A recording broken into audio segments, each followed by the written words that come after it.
La historia que vamos a relatar es una de las más audaces, poéticas y profundamente humanas jamás emprendidas. Es un viaje que comenzó en los tableros de dibujo de unos científicos soñadores y que hoy, décadas después, continúa más allá de los límites conocidos de nuestro hogar, adentrándose en la oscuridad y el silencio del espacio interestelar. Esta es la historia de las sondas Voyager, dos viajeras incansables que llevan consigo no solo instrumentos científicos, sino los ecos de una civilización curiosa, un anhelo por comprender y una tenue esperanza de que, algún día, alguien o algo encuentre su mensaje. Para entender la magnitud de su travesía, debemos retroceder en el tiempo, a una coyuntura celestial única y a una época en la que la humanidad, por primera vez, contempló seriamente la posibilidad de alcanzar los planetas exteriores. Corrían los años 60, y la carrera espacial estaba en su apogeo. La Luna era el objetivo claro, pero los pasillos del Jet Propulsion Laboratory de la NASA y en las aulas del Instituto de Tecnología de California, una idea más ambiciosa comenzaba a tomar forma. Un joven ingeniero llamado Gary Flandro hizo un descubrimiento crucial. Calculó que a finales de los años 70 se produciría una alineación planetaria excepcional, un evento que ocurre solo una vez cada 175 años.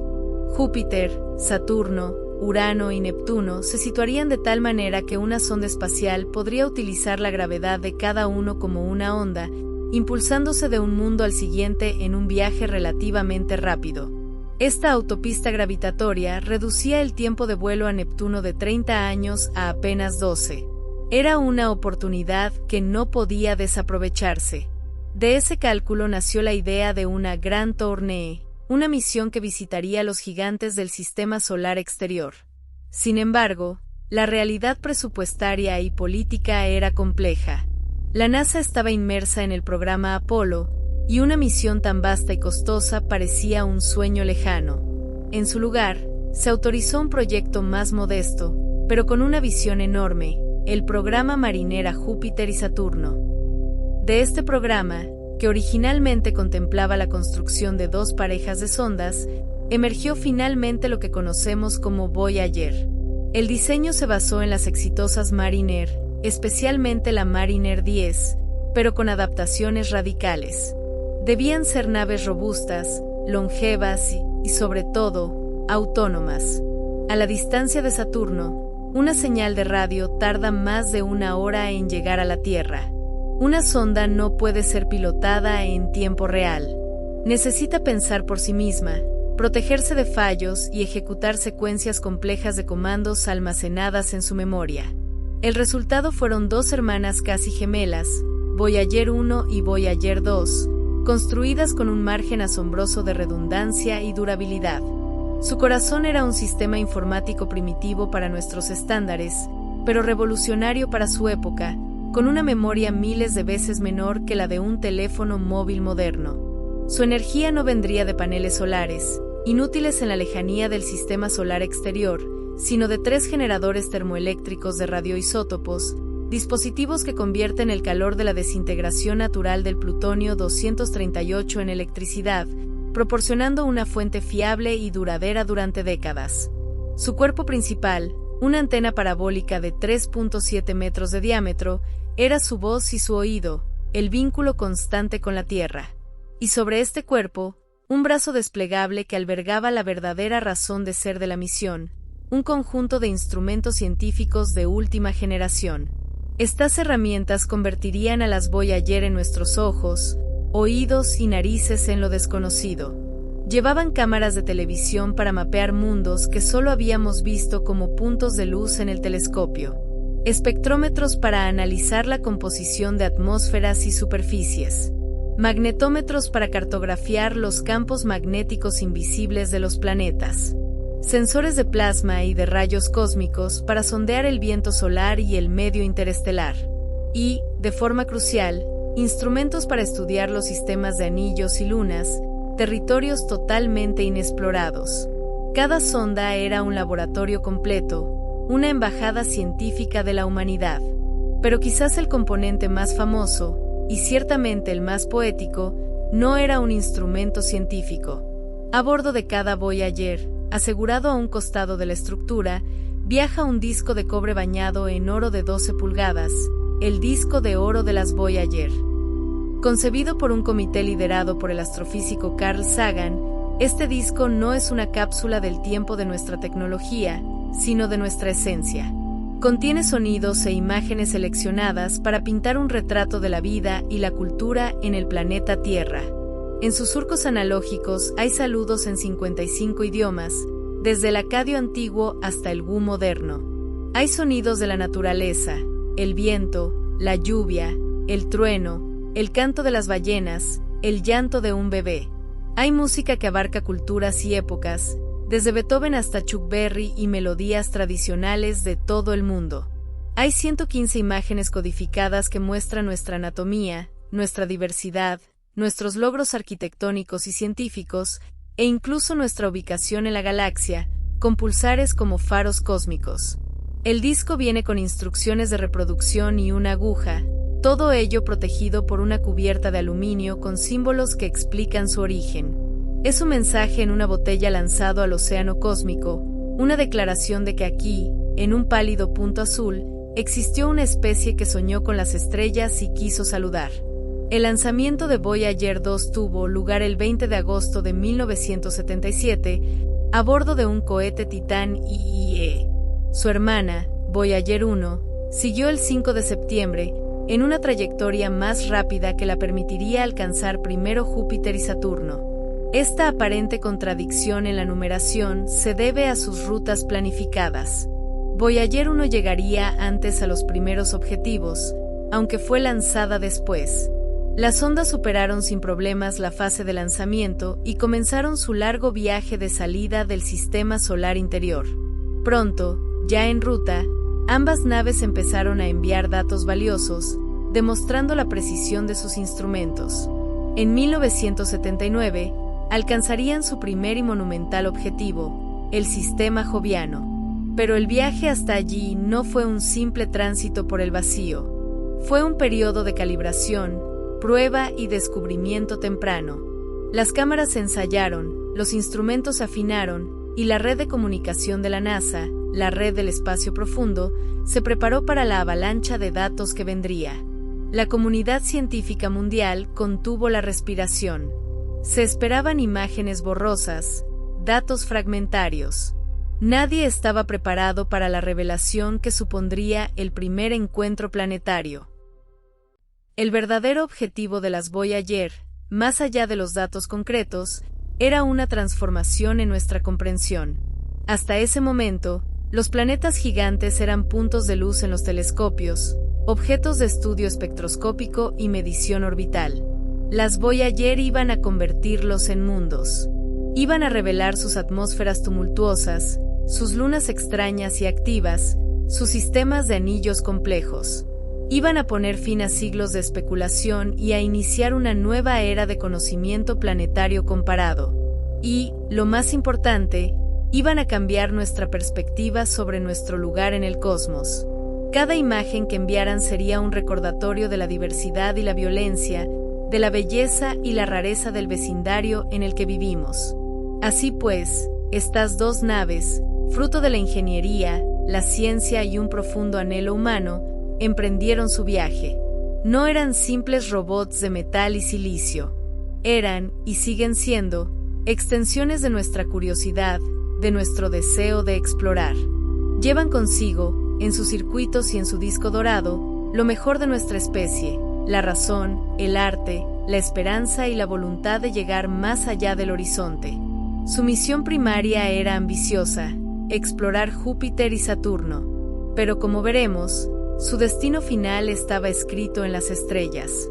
Este es el comienzo de su épica, un viaje que comenzó en Florida y que hoy, casi medio siglo después, continúa en el reino oscuro y silencioso entre las estrellas. Un viaje que, en muchos sentidos, acaba de comenzar. Acompáñenos mientras seguimos los pasos de estas dos intrépidas viajeras, desde los primeros encuentros con los gigantes gaseosos hasta su solitaria travesía hacia la eternidad. La historia de las Voyager es nuestra historia, lanzada a las profundidades del espacio. La inmensidad del espacio entre Marte y Júpiter es un desierto. Un vacío donde solo el tenue viento solar y ocasionalmente algún asteroide solitario rompen la monotonía. Para las Voyager, este tramo del viaje fue un periodo de calibración y espera. Pero a medida que 1979 avanzaba, una presencia comenzó a dominar sus sensores y a alterar el entorno a su alrededor. Primero como un punto brillante, luego como un disco discernible, y finalmente como un coloso que llenaba el campo de visión. Júpiter, el rey de los planetas, el gigante gaseoso que podría tragarse 1000 tierras, esperaba. Lo que las Voyager encontraron allí no fue simplemente un planeta más grande, sino un sistema solar en miniatura, un mundo de una violencia y una belleza que superó todas las expectativas y reescribió por completo los libros de ciencia. Las primeras imágenes, tomadas aún desde gran distancia, ya mostraban una complejidad atmosférica insospechada. Las bandas nubosas, conocidas por los astrónomos terrestres, no eran meras franjas estáticas. Eran ríos turbulentos de nubes de amoníaco, de decenas de miles de kilómetros de ancho, que fluían en direcciones opuestas. Entre ellas, aparecían remolinos, perturbaciones y óvalos blancos del tamaño de planetas. Pero todo palidecía ante la gran mancha roja. Desde la Tierra, era una característica intrigante. Desde la cercanía de la Voyager, se reveló como un monstruo.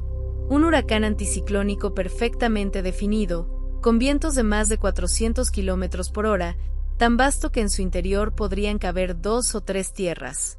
Era una tormenta eterna, que lleva siglos, quizás milenios, girando con una furiosa calma. Las imágenes en tiempo real mostraron su dinámica, la interacción de sus nubes arremolinadas con las corrientes circundantes, un testimonio de la energía titánica que impulsa la atmósfera joviana. Sin embargo, el verdadero tesoro de Júpiter no estaba solo en el planeta mismo, sino en su corte de lunas. Antes de las Voyager, se conocían 4 grandes satélites galileanos: Io, Europa, Ganímedes y Calisto. Eran puntos de luz. Las Voyager los transformaron en mundos individuales, cada uno con una personalidad única y dramática. La mayor sorpresa, el descubrimiento más electrizante, ocurrió días antes del máximo acercamiento de la Voyager 1. Un joven ingeniero del equipo de navegación, Linda Moravito, estaba procesando una imagen de Io para calibrar el fondo estelar. Al enfatizar la imagen, observó algo increíble, un penacho que se elevaba desde el limbo de la luna. No era un defecto, era un volcán. Io, lejos de ser un mundo muerto y craterado como la luna, estaba geológicamente vivo. Y no con un vulcanismo cualquiera, sino con erupciones de sulfuro y dióxido de azufre que disparaban material a cientos de kilómetros de altura, alimentando un tenue anillo de partículas y pintando la superficie con tonos surrealistas de amarillo, naranja y rojo. La fricción de las mareas, causada por la inmensa gravedad de Júpiter y el tirón gravitatorio de las otras lunas, calentaba el interior de Io como un trozo de metal retorcido. Era la primera actividad volcánica observada más allá de la Tierra y cambió para siempre nuestra comprensión de la geología planetaria. Europa, la siguiente luna, ofreció un misterio de otra índole. Su superficie era un enigma, una esfera helada de una blancura casi perfecta, surcada por una intrincada red de líneas oscuras y grietas que se cruzaban como arañazos en un mármol. Pocos cráteres. Eso indicaba una superficie joven, que se renovaba constantemente. Las imágenes de alta resolución revelaron que el hielo parecía fracturado, con bloques que se habían desplazado como témpanos en un océano polar congelado. La hipótesis, que se consolidaría años después, era tentadora y revolucionaria. Bajo esa corteza de hielo de varios kilómetros de espesor, Europa podría albergar un océano global de agua líquida. Calentado también por las fuerzas de marea, ese océano oscuro podría contener más agua que todos los mares de la Tierra combinados. Y donde hay agua líquida, calor y compuestos químicos, surge la posibilidad, aunque remota, de vida. Europa dejó de ser una luna helada para convertirse en uno de los objetivos más fascinantes para la astrobiología en todo el sistema solar. Ganímedes, la luna más grande del sistema solar, incluso mayor que Mercurio, mostró una geología igualmente compleja. Su superficie era un mosaico de terrenos oscuros y antiguos, llenos de cráteres, y regiones más claras y jóvenes, surcadas por surcos y crestas paralelas. Evidenciaba una historia de tensiones tectónicas, quizás de expansión y fractura de una corteza helada. Calisto, por su parte, era el mundo antiguo y cicatrizado. Su superficie, saturada de cráteres, era el registro fósil del bombardeo primordial del sistema solar. Un crámero en particular, Valhalla, presentaba una serie de anillos concéntricos que se extendían por miles de kilómetros, el testimonio de un impacto cataclísmico que casi destrozó la Luna. Pero Júpiter mismo guardaba más secretos. Los magnetómetros de las Voyager hicieron un descubrimiento fundamental. Júpiter posee un campo magnético colosal, el más poderoso de todos los planetas. Es una magnetosfera que, si fuera visible, aparecería en nuestro cielo nocturno con un tamaño varias veces mayor que el de la luna llena. Esta burbuja magnética, alimentada por la rápida rotación del planeta y su enorme núcleo de hidrógeno metálico, atrapa partículas cargadas creando cinturones de radiación millones de veces más intensos que los de la Tierra. Estas partículas, interactuando con las lunas y la atmósfera superior, generan auroras polares de una escala inimaginable y un brillo en radiofrecuencia que las Voyager captaron con claridad. Se descubrió también un tenue sistema de anillos, un hallazgo totalmente inesperado. No eran anillos de hielo como los de Saturno, sino oscuros y compuestos probablemente de polvo arrancado de las pequeñas lunas interiores por impactos de meteoroides. Este descubrimiento confirmó que los anillos podían ser una característica más común de lo pensado. El encuentro con Júpiter fue un ballet de precisión cósmica. Las sondas no se detuvieron. No podían. Su viaje era una trayectoria de alta velocidad, un disparo certero para utilizar la gravedad del gigante como una onda. A medida que se aproximaban, la aceleración gravitatoria las impulsaba, incrementando su velocidad de forma dramática. Esta asistencia gravitatoria era el truco clave de toda la misión. Júpiter les dio el primer y más potente impulso, lanzándolas hacia Saturno con una energía que ningún cohete terrestre podría haberles proporcionado. Los encuentros cercanos fueron momentos de intensa actividad. Las computadoras a bordo ejecutaron secuencias preprogramadas de miles de comandos, orientando la plataforma de instrumentos con coreografía milimétrica para capturar imágenes, espectros y mediciones de los objetivos prioritarios. La débil señal de radio, portando los preciosos datos, viajó durante decenas de minutos hasta llegar a las gigantescas antenas de la red del espacio profundo en la Tierra, donde equipos de científicos e ingenieros trabajaban sin descanso, turnándose para no perderse ni un byte de información. El legado del encuentro con Júpiter es difícil de exagerar. Transformó un punto de luz en el cielo en un sistema dinámico y complejo. Reveló mundos activos donde solo se esperaba hielo y roca muerta. Demostró la universalidad de procesos geológicos y la potencia de las fuerzas de marea. Confirmó la teoría de la asistencia gravitatoria, abriendo la puerta al resto del viaje. Y, quizás lo más importante, estableció un precedente. Las Voyager no solo estaban cumpliendo su misión, sino que estaban superándola de manera espectacular. Cada respuesta generaba 10 nuevas preguntas, pero la capacidad de las naves y la calidad de los datos llenaban de confianza a los equipos.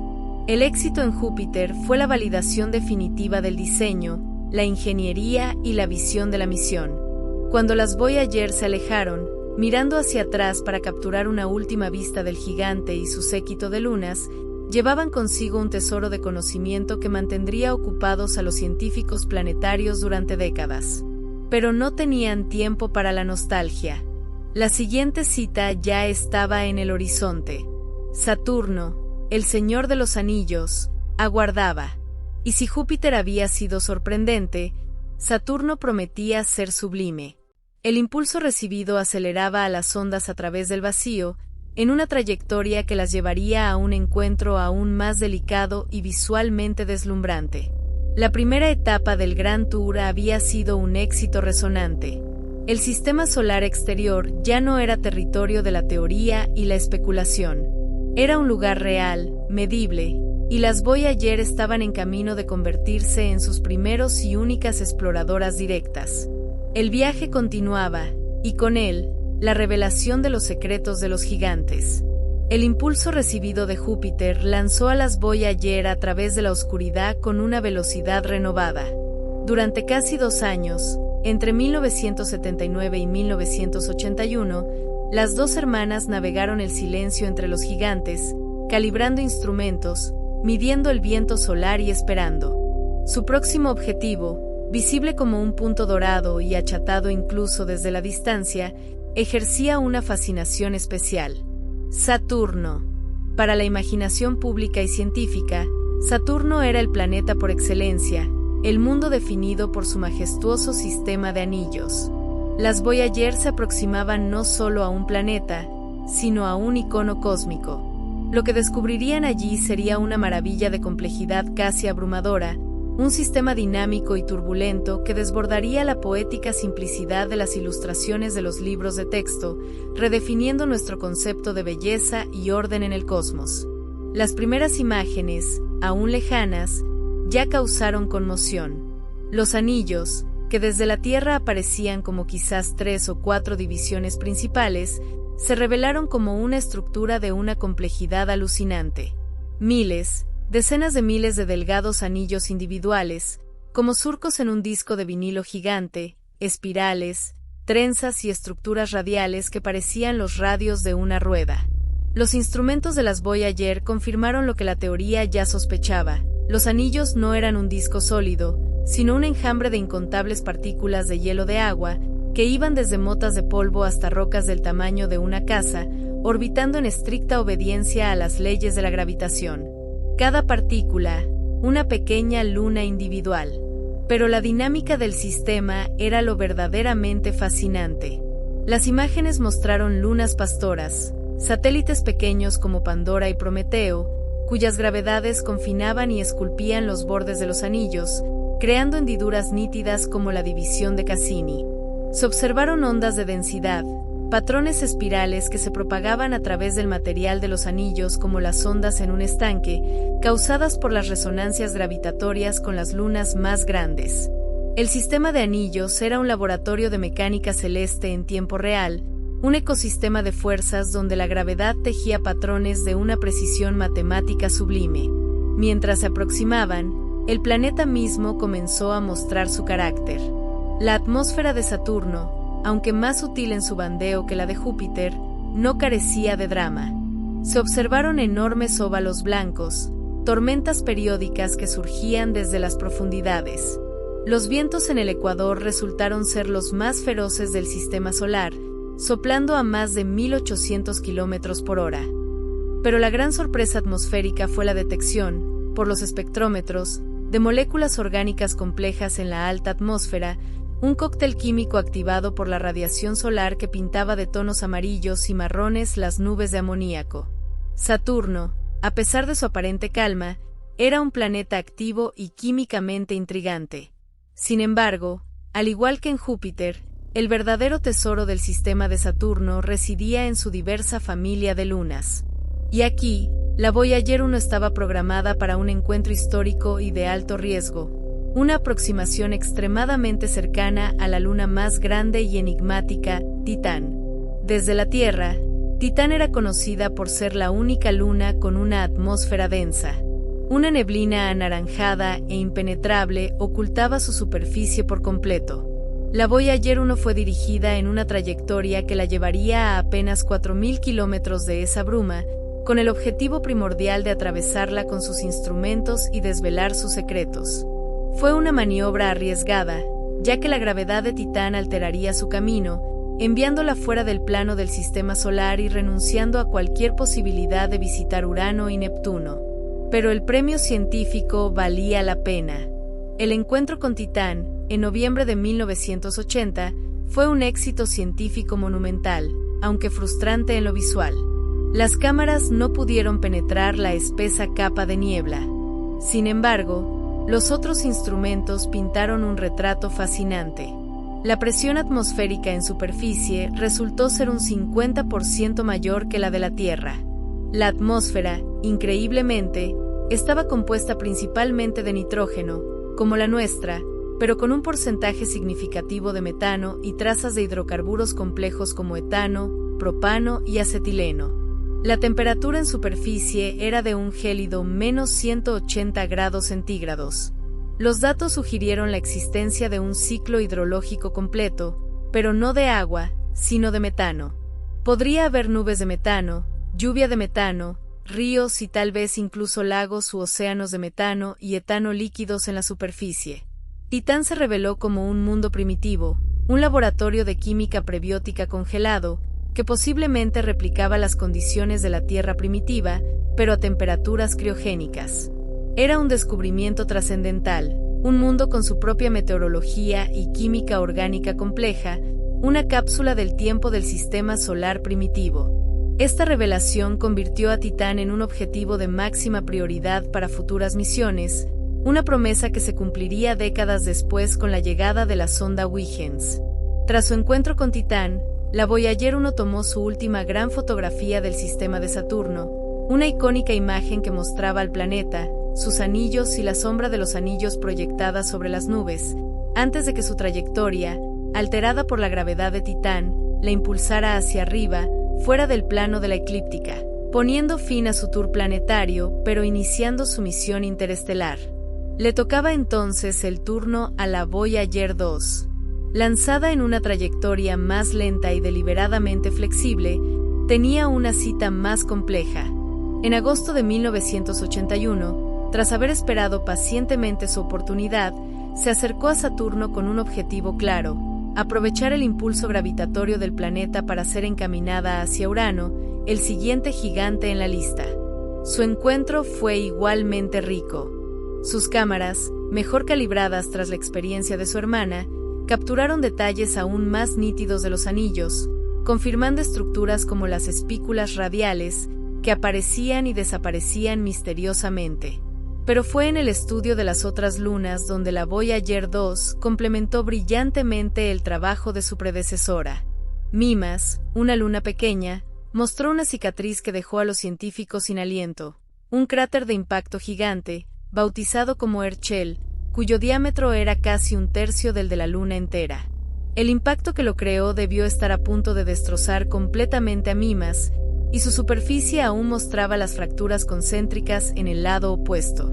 Su apariencia, inevitablemente, recordó a la estrella de la muerte de la ficción, un guiño cósmico a la cultura popular. Encélado, una luna blanca y brillante, mostró una superficie sorprendentemente lisa y joven en algunas regiones, surcada por fracturas lineales. Aunque en ese momento no se detectó actividad, las imágenes de su superficie inmaculada y sus terrenos tectonizados plantearon la intrigante posibilidad de que algún proceso interno, quizás calentamiento por marea, hubiera renovado su faz.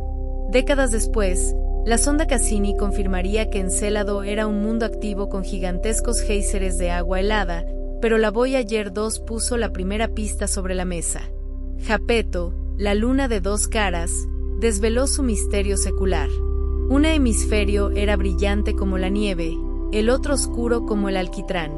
Las imágenes mostraron que el material oscuro se concentraba en el ecuador y en el hemisferio que mira hacia la dirección del movimiento orbital, como si la luna hubiera barrido polvo oscuro en su camino, o tal vez lo hubiera recibido de erupciones criovolcánicas de otra luna. Rea, Dione y Tetis mostraron superficies craterizadas pero también con evidencias de actividad geológica pasada, como acantilados de hielo y valles. Cada luna era un mundo único, contando una historia diferente de formación, impacto y, en algunos casos, de calor interno. El encuentro con Saturno fue un punto de inflexión estético y científico. Confirmó que la complejidad observada en Júpiter no era una anomalía, sino la norma en el sistema solar exterior. Demostró que la asistencia gravitatoria podía utilizarse con precisión milimétrica para redirigir una sonda hacia objetivos más lejanos, validando el sueño del Grand Tour. Y dejó un legado visual imborrable. Las imágenes de Saturno, con sus anillos perfectamente iluminados, sus lunas colgando como ornamentos, se convirtieron en el epítome de la exploración planetaria, símbolos de una era de descubrimiento. Para la Voyager 2, sin embargo, no había tiempo para la contemplación. El impulso de Saturno la catapultó, como una bala de una onda gravitatoria a la siguiente, en una nueva y aún más larga travesía.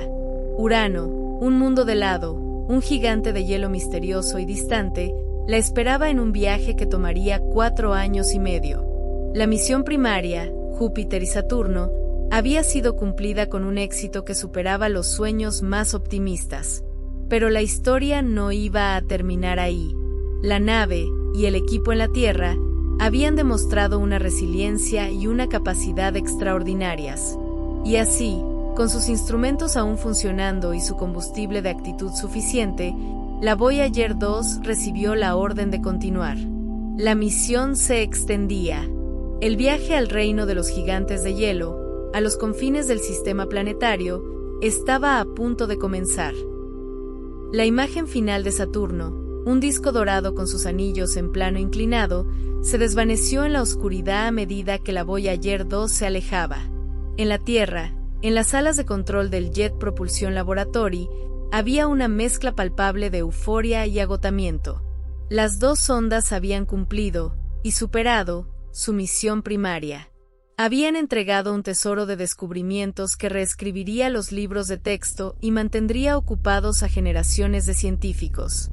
Para la Voyager 1, su camino estaba claro. Impulsada hacia arriba por la gravedad de Titán, comenzaba su ascenso fuera del plano planetario, su misión planetaria concluida. Pero para la Voyager 2, una pregunta pendía en el aire, cargada de posibilidad y riesgo. El camino estaba abierto. Urano, y más allá, Neptuno, estaban teóricamente al alcance. Debía intentarse. Esta decisión, y los años de viaje solitario que la siguieron, marcan uno de los capítulos más extraordinarios de la exploración espacial, la extensión de la misión Voyager, una hazaña de ingeniería, perseverancia y puro coraje científico. El escenario era complejo. La Voyager 2 estaba saludable, pero no inmune al paso del tiempo y a la distancia. Sus generadores de radioisótopos perdían potencia de forma predecible, unos 4 watts por año. Sus propulsores de hidracina, usados para pequeños ajustes de orientación, eran finitos. Sus sistemas electrónicos, sometidos a décadas de radiación y temperaturas extremas, podían fallar en cualquier momento. Y la distancia misma era el enemigo más formidable. A la órbita de Urano, la señal de radio de la sonda, ya débil, tardaría más de 2 horas y media en llegar a la Tierra.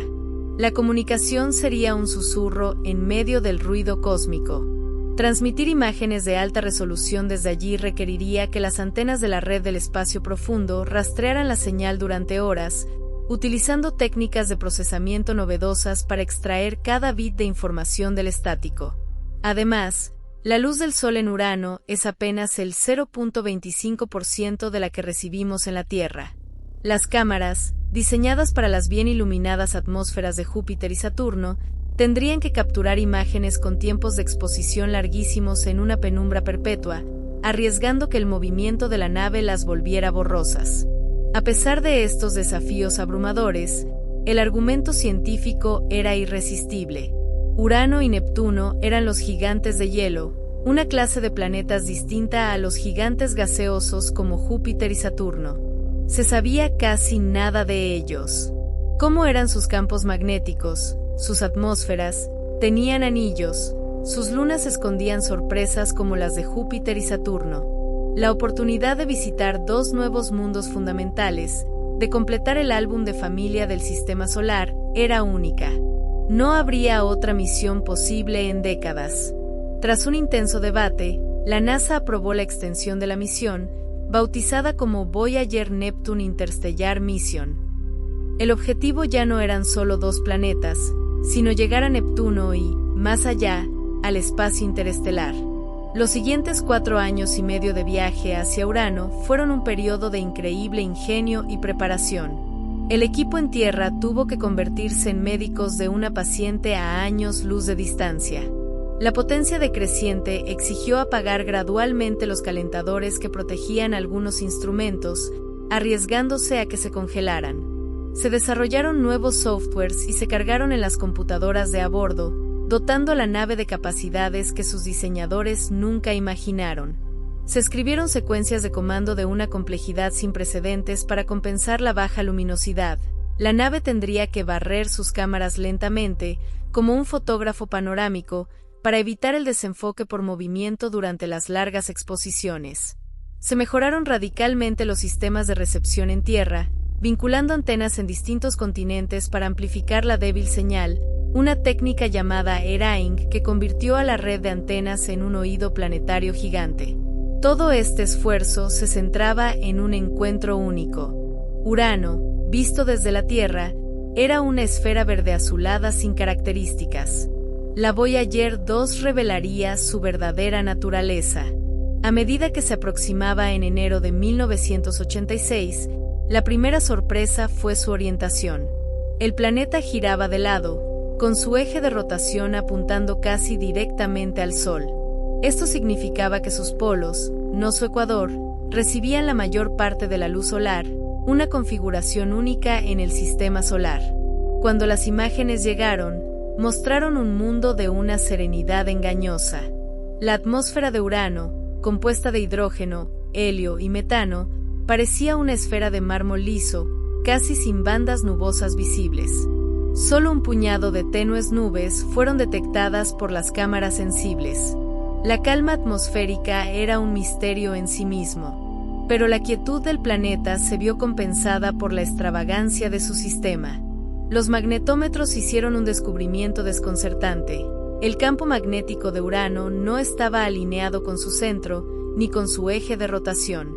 Estaba desplazado y tremendamente inclinado, como si un imán gigante hubiera sido incrustado de manera torcida en el planeta. Esto sugería que el campo se generaba en una capa diferente a la de los otros gigantes, quizás en el manto de agua, amoníaco y metano helados que le da su clasificación de gigante de hielo. Antes del encuentro, se habían descubierto desde la Tierra unos tenues anillos alrededor de Urano, pero la Voyager 2 los mostró en todo su esplendor. Eran oscuros, compuestos probablemente de material carbonáceo y rocoso, no de hielo. Y fueron 9, no los 5 que se pensaba. La cámara los captó como delgados hilos de oscuridad contra el fondo estelar, algunos pastoreados por pequeñas lunas. Era un sistema anular complejo y distinto a cualquier otro visto hasta entonces. La verdadera revelación, sin embargo, vino una vez más de las lunas. Las 5 lunas principales conocidas, Miranda, Ariel, Umbriel, Titania y Oberon, se mostraron como mundos de una diversidad y una violencia geológica pasada que dejó atónitos a los científicos. Miranda, la más interna y pequeña, fue la obra maestra del caos. Su superficie era un revoltijo indescriptible de terrenos, regiones craterizadas antiguas junto a acantilados gigantescos de 20 kilómetros de altura, los más altos del sistema solar, junto a terrenos surcados por crestas y valles en patrones trapezoidales. Parecía que Miranda había sido destrozada por un impacto colosal y luego se había vuelto a unir de cualquier manera, como un rompecabezas cósmico mal ensamblado. Era una lección de geología extrema, un testimonio de que incluso los mundos pequeños podían tener historias térmicas y dinámicas intensas. Las otras lunas mostraron signos de actividad tectónica pasada, con fallas gigantes, valles extensos y superficies renovadas. Titania presentaba un enorme cañón que rivalizaba con el Valles Marineris de Marte. Las imágenes sugerían que, en el pasado lejano, estas lunas de hielo pudieron estar calientes y activas, quizás con criovulcanismo que renovó sus superficies. El encuentro con Urano fue un triunfo de la ingeniería sobre la distancia. Se había logrado lo imposible, visitar un planeta a casi 3.000 millones de kilómetros con una sonda diseñada para otra era. Pero la prueba final, la más difícil, aún estaba por venir. El impulso gravitatorio de Urano lanzó a la Voyager 2 en un viaje de otros 3 años y medio hacia el último de los gigantes conocidos, Neptuno. La energía de la nave era aún más baja, la señal aún más débil, la apuesta aún más alta. Pero la confianza del equipo era ahora inquebrantable. Habían convertido el mantenimiento de una misión en una forma de arte. habían demostrado que los límites no estaban en el hardware, sino en la imaginación y la determinación. La extensión de la misión no fue solo un añadido, fue una reinvención.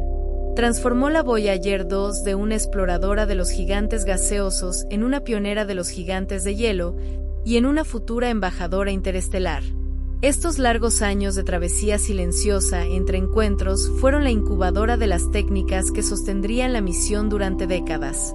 Fue en este periodo donde las Voyager dejaron de ser simplemente naves espaciales y se convirtieron en leyendas, símbolos de una tenacidad humana que se niega a dejar de explorar, incluso cuando el objetivo se desvanece en la oscuridad más profunda. El camino hacia Neptuno estaba abierto, y con él, la promesa de cerrar el capítulo de la exploración planetaria del siglo XX de la manera más espectacular posible. La travesía desde Saturno hasta Urano fue la más larga y solitaria emprendida hasta entonces por una máquina humana. Durante 4 años y medio, la Voyager 2 surcó el silencio, un punto de inteligencia artificial y metal alejándose del calor y la luz familiar del Sol interior. Cada día, la distancia aumentaba en millones de kilómetros, y la señal que llegaba a la Tierra se hacía más tenue, un susurro electrónico cada vez más difícil de discernir del ruido de fondo del universo.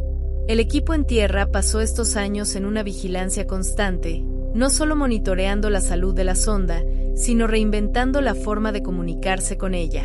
Se afinaron los algoritmos, se conectaron antenas en continentes separados para formar un oído global, y se escribió el software más complejo jamás cargado en la memoria de la Voyager, diseñado para compensar la oscuridad creciente y el temblor de una nave envejecida.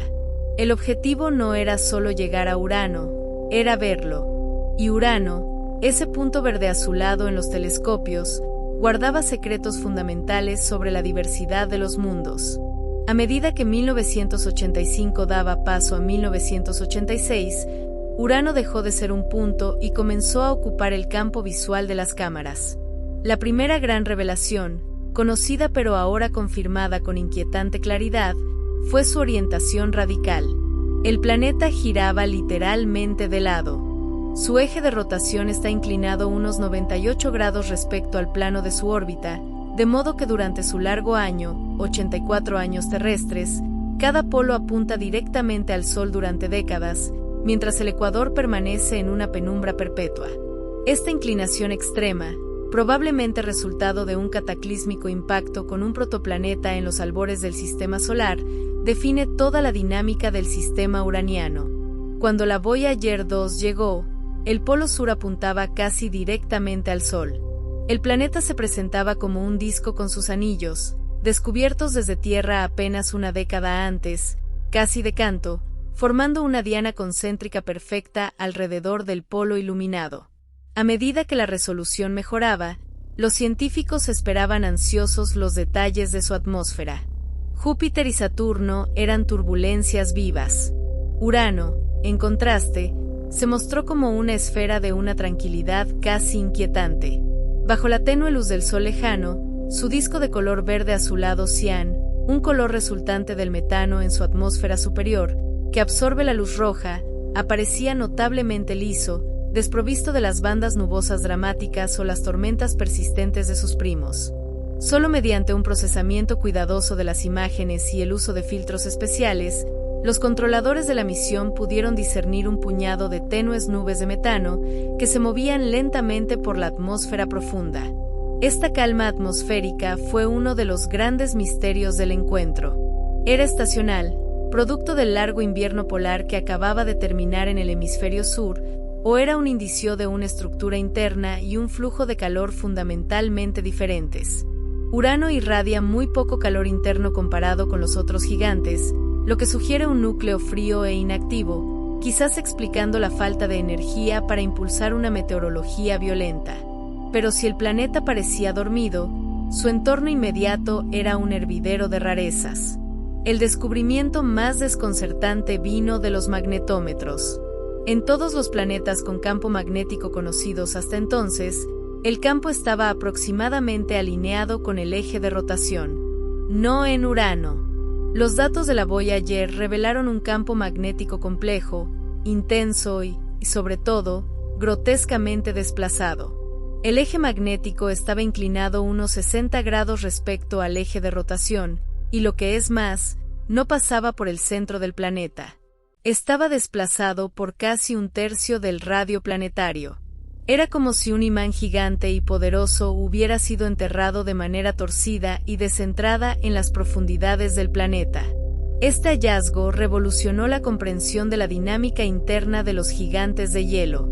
Sugirió que el campo no se genera en un núcleo de hierro profundo y en rotación, como en la Tierra, sino probablemente en una capa intermedia, quizás en un océano superiónico de agua, amoníaco y metano bajo presiones y temperaturas extremas, donde la conductividad eléctrica es alta pero el flujo es dinámico y asimétrico. La magnetosfera de Urano, torcida y retorcida por la rotación del planeta, resultó ser una de las más extrañas del sistema solar.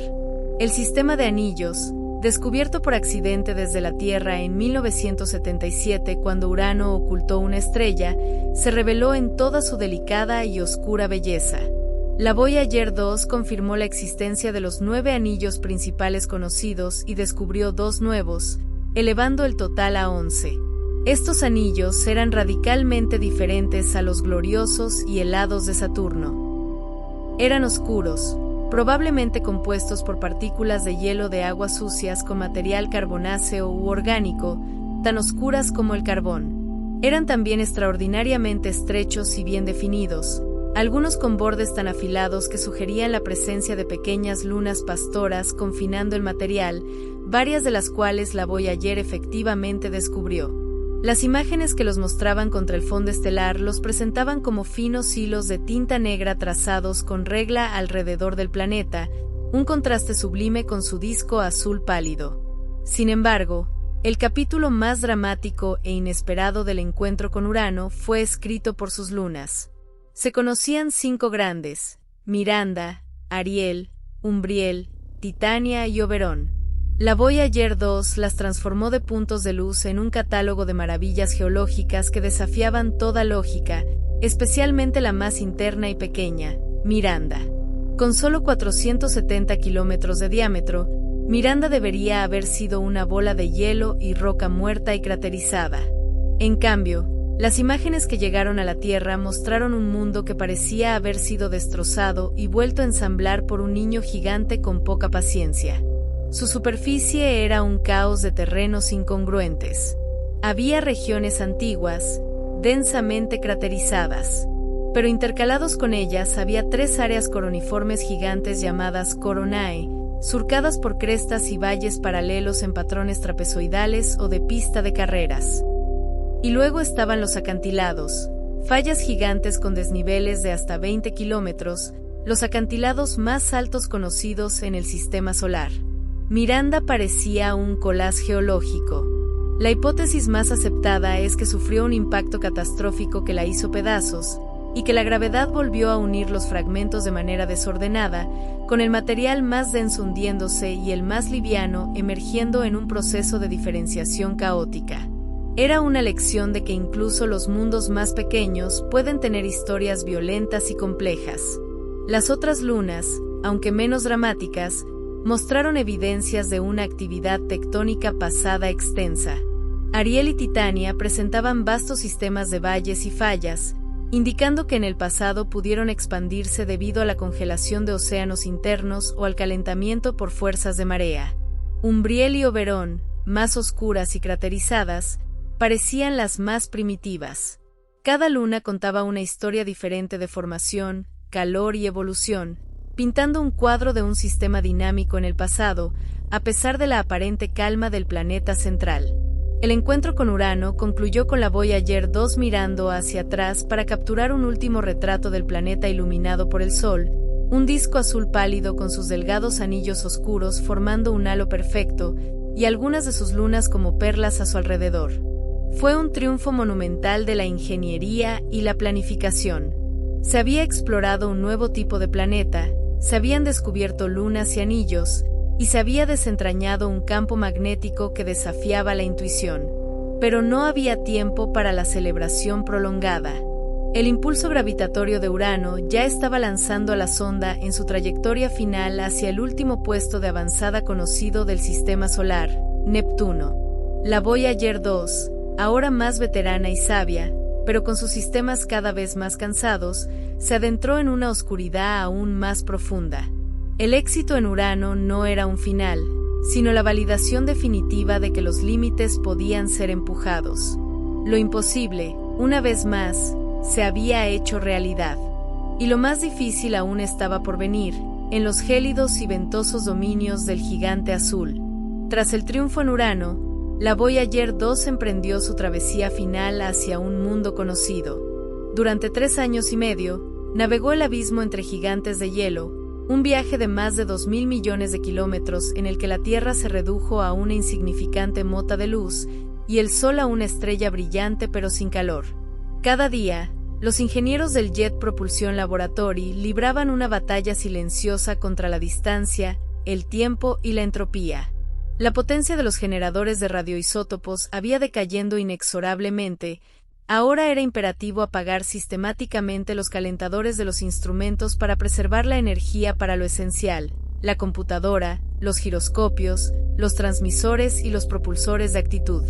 Cada apagado era una apuesta, una esperanza de que los circuitos, expuestos al frío absoluto del espacio profundo, volvieran a funcionar cuando se les ordenara, años después. La señal que llegaba a la Tierra era ahora tan débil, apenas una billonésima parte de un vatio, que requería que las antenas más grandes del mundo, en California, España y Australia, trabajaran en conjunto como una sola, filtrando el susurro de datos del rugido del cosmos. El objetivo era Neptuno, el planeta más lejano, un mundo del que apenas se sabía algo más que su color azul y la extraña órbita de su luna Tritón. Este encuentro sería la última gran parada en el viaje de exploración planetaria del siglo XX, una hazaña que llevaría al límite absoluto la tecnología y la inventiva humana. A medida que 1989 avanzaba, Neptuno comenzó a llenar los sensores de la Voyager. Lo primero que sorprendió fue su color, un azul intenso y profundo, más vívido que el de Urano, causado también por el metano en su atmósfera, pero quizás con alguna otra química desconocida que lo hacía más espectacular. Y a diferencia de su hermano tranquilo, Neptuno bullía de actividad. Incluso desde la distancia, las cámaras captaron manchas oscuras y brillantes nubes blancas desplazándose rápidamente por su atmósfera. El planeta, que recibe solo el 0.1% de la luz solar que llega a la Tierra, generaba su propia furia interna. La gran revelación fue la Gran Mancha Oscura, un anticiclón gigante del tamaño de la Tierra completa, un huracán oscuro que giraba en el hemisferio sur, acompañado por nubes brillantes de metano cristalizado que se formaban sobre él, como nubes orográficas sobre una montaña. Su mera existencia desconcertó a los científicos. ¿De dónde sacaba Neptuno la energía para impulsar semejantes tormentas, siendo el planeta más lejano y con tan poca energía solar? La respuesta estaba en su interior. Neptuno irradia más del doble del calor que recibe del Sol. Un núcleo aún activo, quizás con procesos de diferenciación y desintegración radiactiva, alimentaba los hornos de su clima violento. Los vientos más rápidos del sistema solar fueron medidos aquí, superando los 2.000 km por hora, un rugido supersónico en una atmósfera de hidrógeno y helio. El sistema de anillos de Neptuno, detectado tentativamente desde la Tierra, fue confirmado y revelado en su extrañeza. A diferencia de los anillos perfectos y continuos de Saturno o los delgados hilos de Urano, los anillos de Neptuno eran fragmentarios. Poseían unos arcos brillantes, segmentos de anillo donde el material se acumulaba misteriosamente. Las imágenes de la Voyager mostraron que estos arcos, particularmente uno prominente en el anillo más externo llamado Adams, eran reales. La hipótesis fue que la gravedad de la luna Galatea, en una resonancia orbital específica, confinaba el material en esos arcos, evitando que se esparciera uniformemente alrededor del planeta. Eran anillos tímidos, incompletos, añadiendo otro diseño a la ya diversa galería de sistemas anulares del sistema solar. Pero, como en cada encuentro, las lunas fueron las protagonistas de los descubrimientos más asombrosos.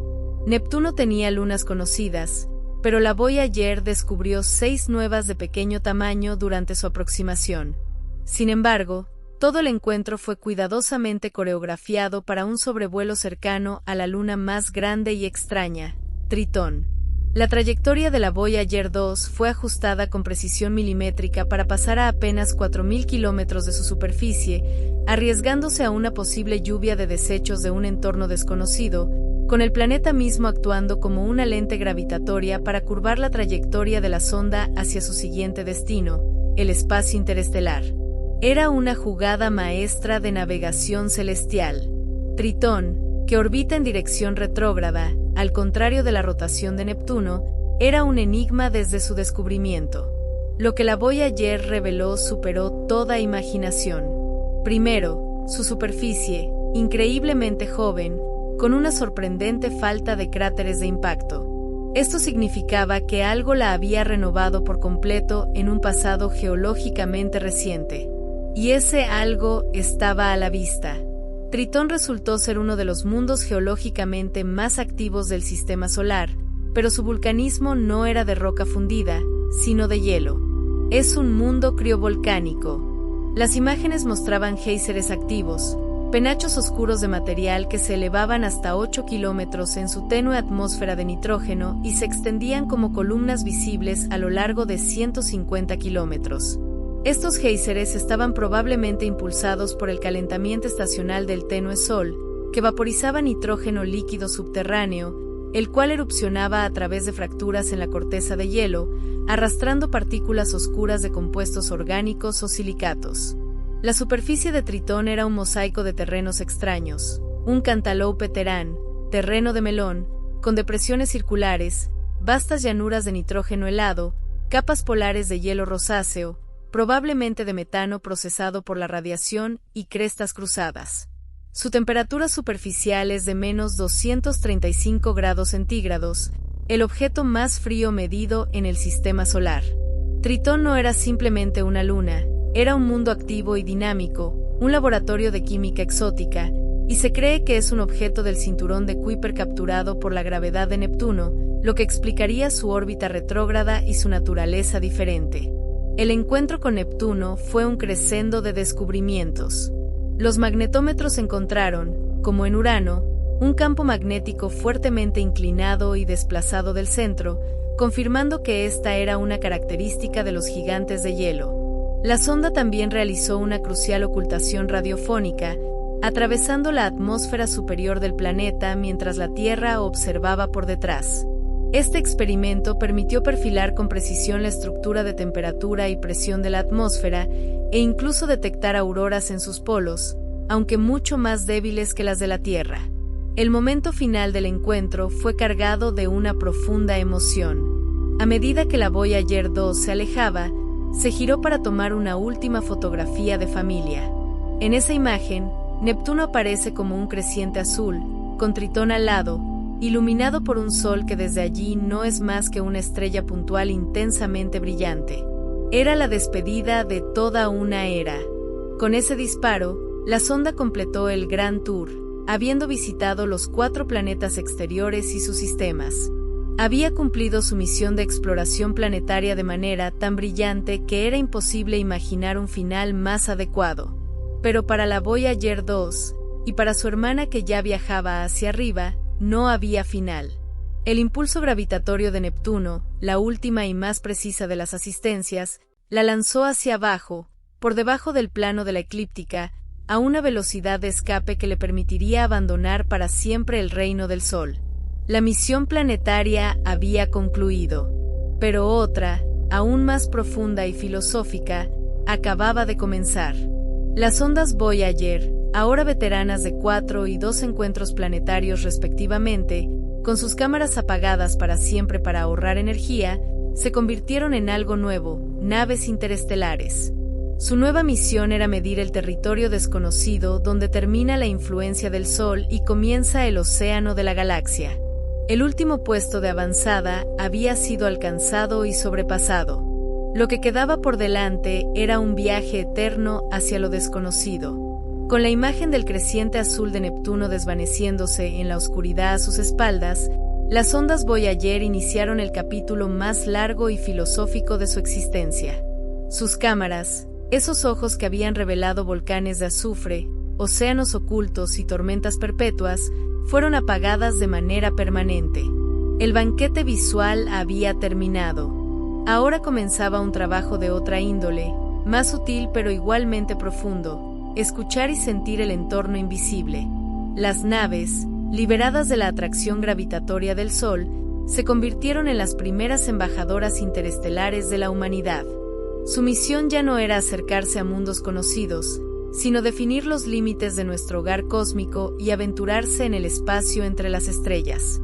Este viaje hacia lo desconocido absoluto se convertiría en una paciente y épica investigación de frontera, una búsqueda para encontrar el borde mismo de la influencia solar. Durante décadas, las Voyager navegaron a través de una región vasta y misteriosa llamada la heliosfera. Esta no es una burbuja vacía, sino la atmósfera extendida del Sol, un dominio tallado por el viento solar. Este viento, un flujo supersónico de partículas cargadas que sale del Sol en todas direcciones, viaja a millones de kilómetros por hora, creando una cavidad magnetizada en el medio interestelar, la tenue sopa de gas, polvo y rayos cósmicos que llena la galaxia. La heliosfera actúa como un escudo cósmico, desviando y amortiguando una parte de los mortales rayos cósmicos galácticos de alta energía. Las Voyager, con sus instrumentos aún funcionando, se convirtieron en sondas de esta estructura invisible, midiendo de primera mano el viento solar, los campos magnéticos y las partículas energéticas. El viaje no fue un simple tránsito por un espacio uniforme. Durante los años 90 y la primera década del 2000, las naves atravesaron el choque de terminación, una frontera teórica donde el viento solar, al chocar con el medio interestelar, se desacelera abruptamente de supersónico a subsónico. La Voyager 1 cruzó esta frontera en diciembre de 2004, a una distancia de 94 unidades astronómicas, seguida por la Voyager 2 en agosto de 2007, a 84 unidades astronómicas. Los datos confirmaron la teoría, pero también trajeron sorpresas. La desaceleración era más compleja y turbulenta del esperado, y la dirección del campo magnético no cambiaba drásticamente, indicando que la burbuja de la heliosfera no era simétrica, sino achatada y deformada por su movimiento a través de la galaxia. Más allá del choque de terminación se extiende una región vasta y poco comprendida, la heliofunda. Aquí, el viento solar amainado se mezcla, se comprime y se desvía por la presión del medio interestelar. Es una especie de tierra de nadie cósmica, donde las partículas del Sol y las de la galaxia se encuentran e interactúan. Las Voyager se adentraron en esta niebla fronteriza, midiendo un aumento en la densidad del plasma y un cambio en la dirección de las partículas energéticas. La gran pregunta pendiente era, ¿dónde estaba la frontera final, la heliopausa? Este es el límite teórico donde la presión del viento solar ya no puede empujar hacia afuera, y comienza el espacio interestelar propiamente dicho. La respuesta llegó, de manera histórica, el 25 de agosto de 2012. Los instrumentos de la Voyager 1 registraron un cambio abrupto y fundamental. Las partículas de viento solar, que habían sido una constante durante 35 años, cayeron a niveles casi nulos. Al mismo tiempo, la intensidad de los rayos cósmicos galácticos, partículas de alta energía procedentes del exterior de la heliosfera, se disparó en un 9%. Los datos del campo magnético también mostraron un cambio en su orientación, alineándose ahora con el campo magnético galáctico. La Voyager 1 había cruzado la heliopausa. Estaba ahora en el espacio interestelar, a 121 unidades astronómicas del Sol, unos 18.000 millones de kilómetros. La humanidad había llegado, a través de un emisario robótico, al océano galáctico. Para la Voyager 2, el cruce fue igualmente significativo pero con matices diferentes.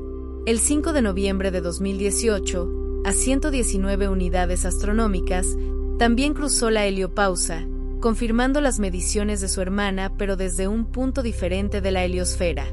De manera crucial, a diferencia de la Voyager 1, su instrumento de medición de plasma, PLS, aún funcionaba, lo que permitió realizar la primera medición in situ de la densidad y temperatura del plasma interestelar. Los datos confirmaron que es más denso y más frío que el plasma dentro de la heliosfera, una medición directa de un parámetro fundamental de nuestro vecindario galáctico. El espacio interestelar, sin embargo, no es el vacío absoluto. Las Voyager continúan detectando la influencia del Sol. Siguen dentro de lo que se podría llamar la esfera de influencia gravitatoria, y de manera más relevante, aún están inmersas en la nube de Oort, el vasto y hipotético enjambre de billones de objetos helados que marca el límite exterior del sistema solar.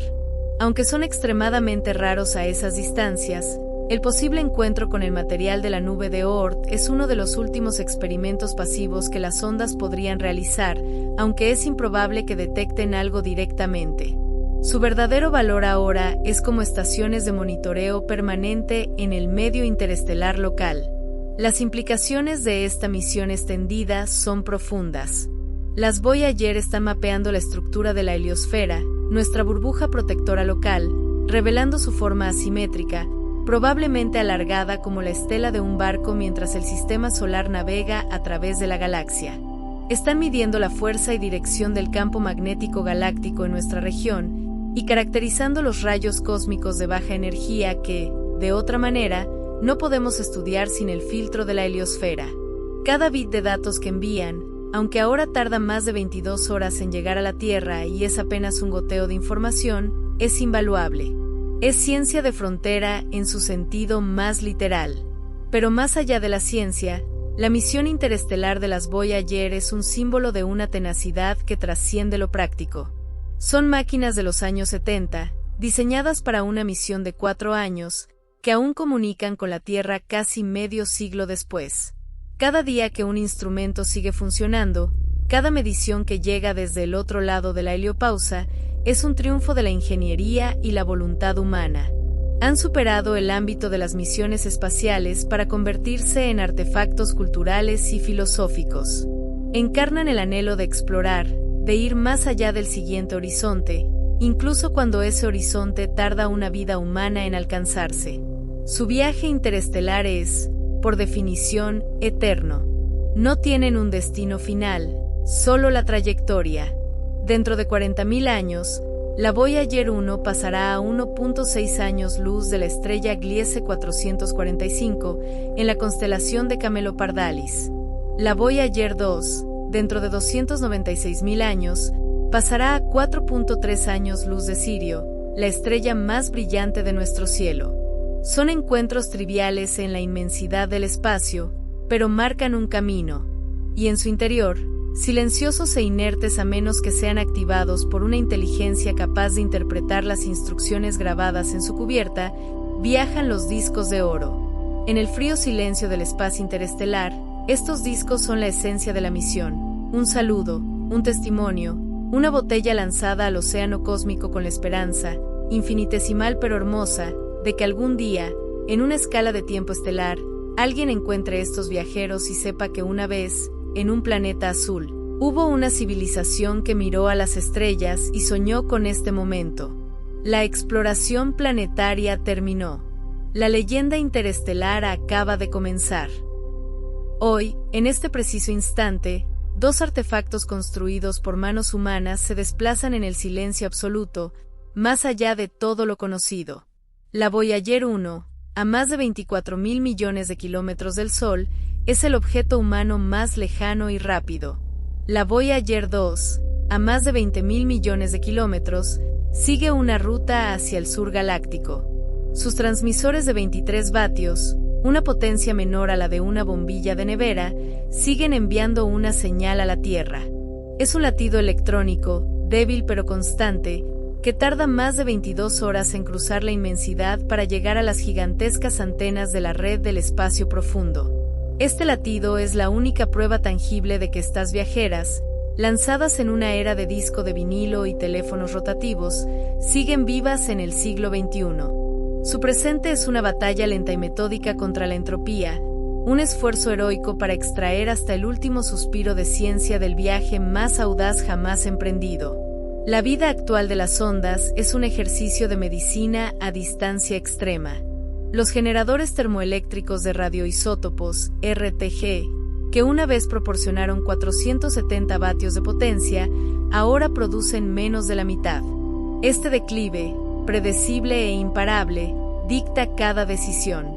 Para conservar energía y mantener la temperatura crítica de los sistemas de propulsión y computación, los equipos en el Jet Propulsion Laboratory han tenido que apagar, uno a uno, los instrumentos científicos y los calentadores que los protegían. Cada apagado es un adiós doloroso y calculado. El espectrómetro infrarrojo, las cámaras, el fotopolarímetro, sus funciones terminaron hace décadas. Hoy, solo un puñado de instrumentos cruciales para la misión interestelar permanecen activos: los detectores de rayos cósmicos, el instrumento de partículas cargadas de baja energía, los magnetómetros, y en el caso de la Voyager 2, el instrumento de ciencia del plasma.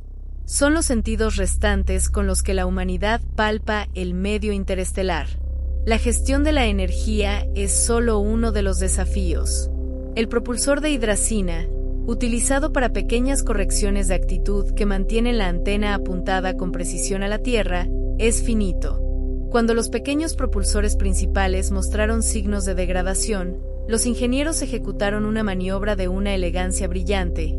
Activaron unos juegos de propulsores de corrección de trayectoria, TCM, que no se usaban desde el encuentro con Saturno en 1981 y que funcionaron a la perfección, añadiendo años valiosos de vida útil. Cada solución es un testimonio del diseño redundante y robusto de las naves y de la creatividad de los equipos que las cuidan. Pero el enemigo final es el tiempo mismo. Los componentes electrónicos sufren el bombardeo constante de radiación cósmica. Los datos deben transmitirse a velocidades glaciales, de apenas 160 bits por segundo desde la Voyager 1, y deben ser ensamblados pacientemente bit a bit en la Tierra. Pronto, llegará un momento en que la potencia sea tan baja que deba priorizarse la supervivencia del transmisor sobre cualquier instrumento científico. Se estima que alrededor del año 2035 a 2036, incluso los instrumentos restantes tendrán que ser apagados para mantener el latido del transmisor. Y finalmente, en algún momento de la década de 2030, la energía será insuficiente para mantener ningún sistema operativo. La última señal se perderá en el ruido de fondo de la galaxia. Las Voyager quedarán en silencio, convirtiéndose en fantasmas mecánicos, navegando eternamente en la oscuridad. Sin embargo, ese silencio no será el fin. Es solo el comienzo de su fase final y más poética, su viaje como mensajeras eternas. Incluso después de que sus transmisores se apaguen, las dos sondas continuarán su trayectoria por la Vía Láctea, llevando consigo su carga más preciada, los discos de oro. Estos registros, encapsulados en aluminio protector, están diseñados para durar al menos 1.000 millones de años. Son la verdadera razón de ser a largo plazo. En su superficie, los saludos en 55 idiomas, los sonidos de la Tierra, las 115 imágenes y 90 minutos de música, permanecerán como un testimonio fósil de una civilización planetaria. Su futuro astronómico está trazado por la mecánica celeste. Dentro de unos 40.000 años, la Voyager 1 pasará a 1,6 años luz de una estrella llamada Gliese 445 en la constelación de Camelopardalis. La Voyager 2, dentro de unos 296.000 años, pasará a 4,3 años luz de Sirio, la estrella más brillante de nuestro cielo nocturno. Estos no son encuentros cercanos, son meros cruces en la inmensidad. Las sondas no se dirigirán hacia ningún sistema estelar. Su destino es vagar por los brazos espirales de la galaxia durante eones, quizás completando órbitas alrededor del centro galáctico cada 225 a 250 millones de años. Es un viaje que las verá sobrevivir a los océanos de la Tierra, a la desaparición de continentes, a la posible extinción de nuestra especie. Serán los artefactos más duraderos de la humanidad, testigos silenciosos de una época en la que una especie en un planeta azul intentó alcanzar las estrellas. El legado de las Voyager, sin embargo, no reside solo en su futuro distante. Su impacto en el presente de la ciencia y la cultura es ya inmortal. Científicamente, Transformaron la planetología de un ejercicio de astronomía teórica en una ciencia de observación directa. Revelaron la diversidad y dinamismo de los sistemas planetarios, descubrieron mundos activos, confirmaron la teoría de la asistencia gravitatoria y ahora están definiendo los límites de nuestro hogar estelar. Todas las misiones a los planetas exteriores que le siguieron, Galileo, Cassini, Juno, se construyeron sobre los cimientos que ellas establecieron. Culturalmente, su legado es aún más profundo. La icónica imagen de la Tierra tomada por la Voyager 1 el 14 de febrero de 1990, el punto azul pálido, donde nuestro planeta aparece como un minúsculo punto de luz en un rayo de sol, encapsuló como nada nuestra fragilidad y unicidad en el cosmos. Carl Sagan, al reflexionar sobre esa imagen, articuló una filosofía de humildad y unidad. Mira ese punto. Eso es aquí. Es nuestro hogar. Eso somos nosotros. Las Voyager nos dieron perspectiva, literalmente y en sentido figurado. Son un monumento a lo mejor del espíritu humano, la curiosidad insaciable, la ingeniería brillante, la cooperación internacional y la valentía para mirar más allá del horizonte inmediato. Demostraron que con visión, paciencia y precisión, lo imposible puede convertirse en rutina. Y finalmente, son un acto de fe. El disco de oro no es solo un registro, es una declaración de esperanza. Es la creencia de que el conocimiento, el arte y el saludo amistoso tienen valor intrínseco, merecedores de ser lanzados a la oscuridad con la esperanza, por remota que sea, de que la aventura del pensamiento y la sensibilidad puedan tener eco en el universo. Así, mientras sus señales sigan llegando, seguiremos escuchando. Y cuando ese día llegue y el silencio se establezca, no será un momento de tristeza, sino de solemne celebración. Porque las Voyager no habrán muerto. Simplemente habrán comenzado su verdadera misión, navegar por la galaxia como eternas mensajeras de un mundo que, una vez, soñó con las estrellas y tuvo el valor de lanzar un pedazo de sí mismo hacia ellas. Su viaje y su legado son eternos.